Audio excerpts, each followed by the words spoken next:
I have a particular debt to the capable band of historians who signed on all those years ago to participate in this project.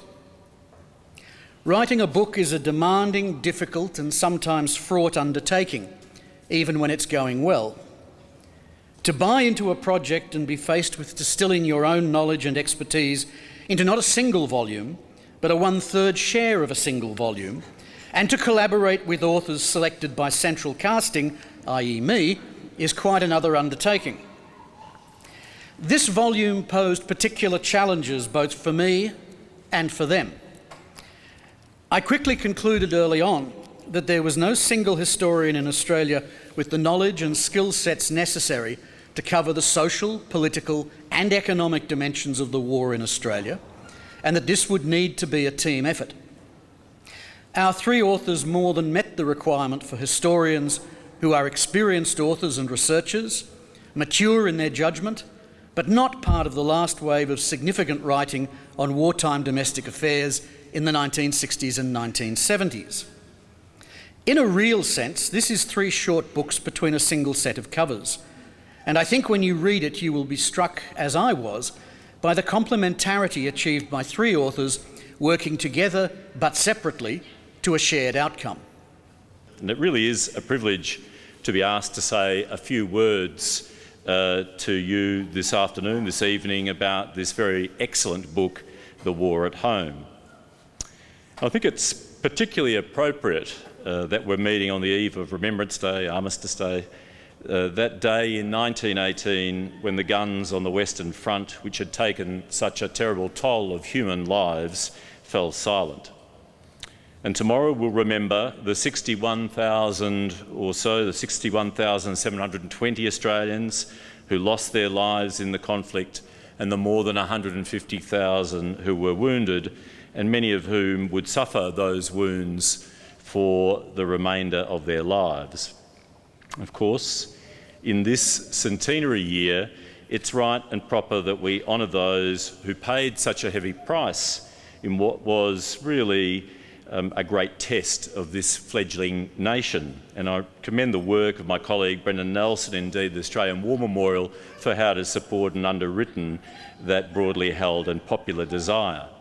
But with the publication of this book, the 4th volume in the Oxford University Press's Centenary History of Australia in the Great War series, we're reminded that the calamity of war was lived not just on the battlefield, but was also deeply felt at home.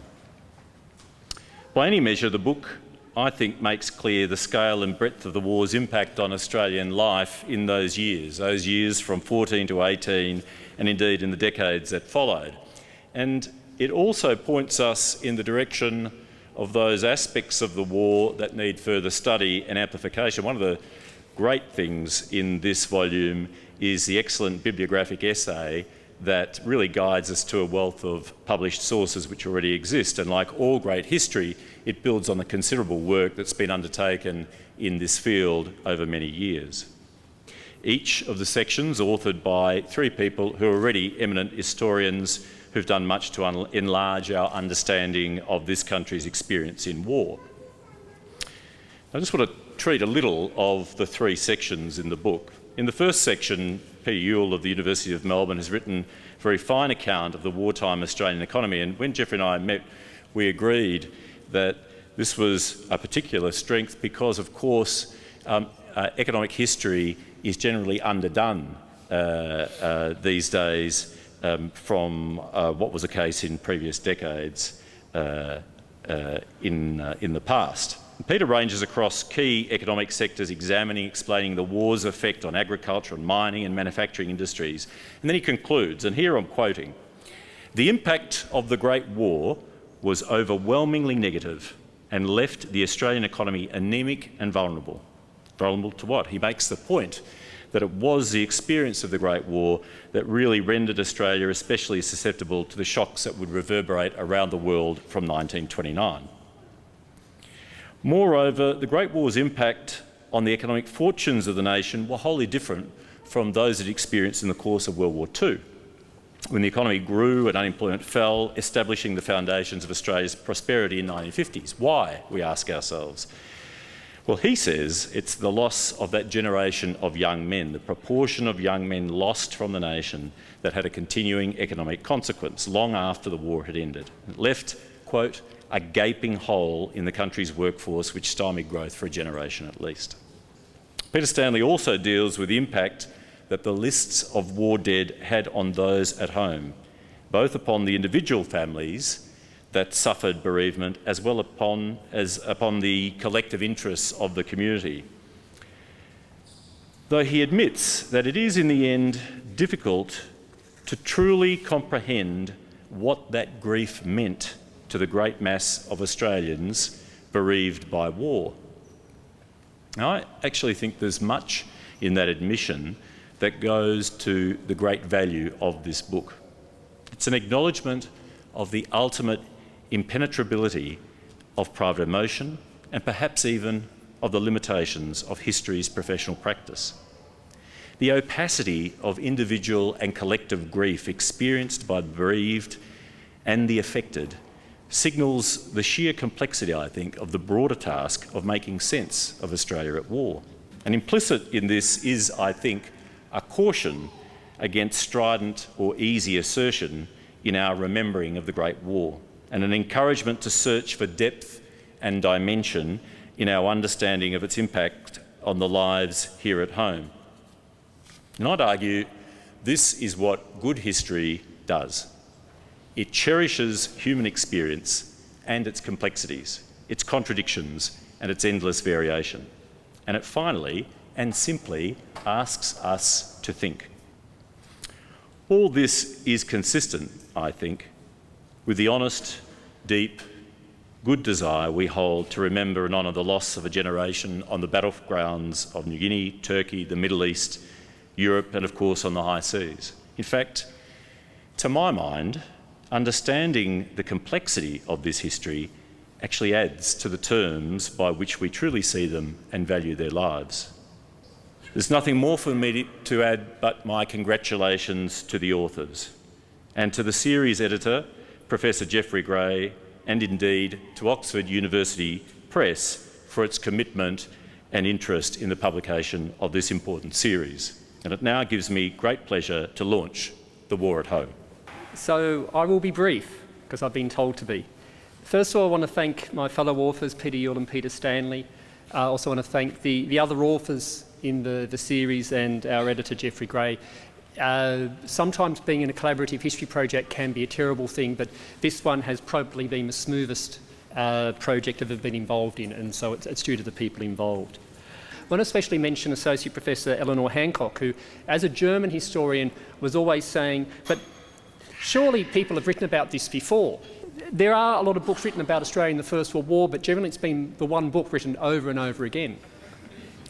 And so I think what you can see, hopefully, in this book is an attempt to say something different about the First World War.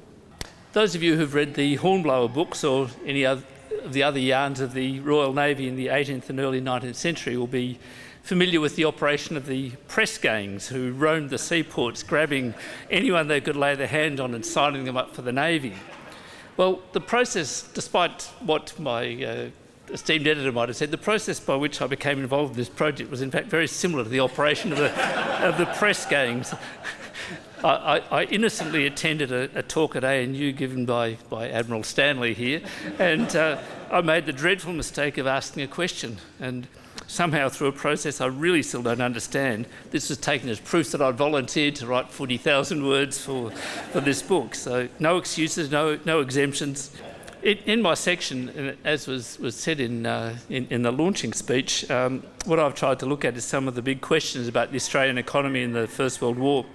And one that's particularly interested me is the strange puzzle of why the Australian economy boomed in the Second World War, and yet the First World War was an absolute economic disaster. You know, it ranks just after the depression of the 1890s and the depression of the 1930s as an economic disaster in Australia.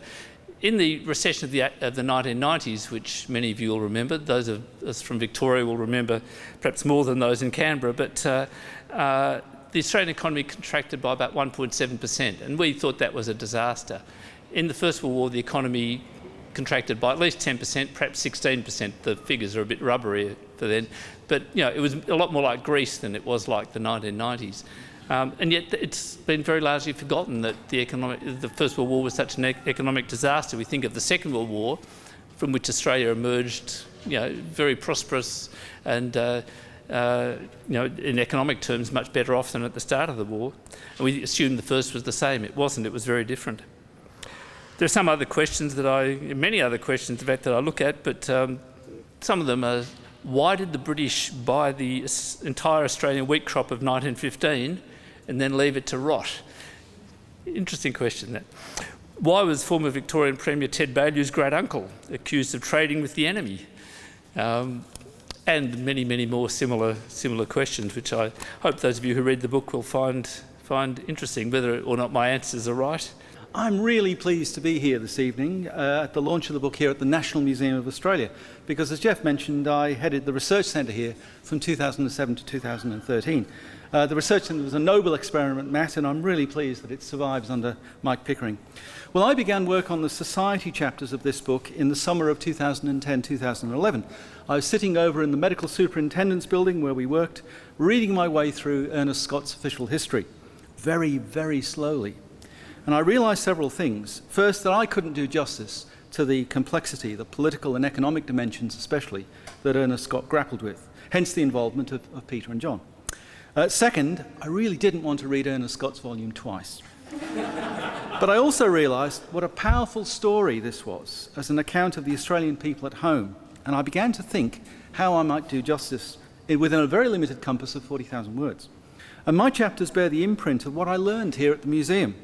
I learned a lot here about Australian social history, about Australian environmental history and Indigenous history, not least to be aware of those factors. Now, I have to admit that the environmental history kind of fell off as the impact of the severity of the word count bore down upon me.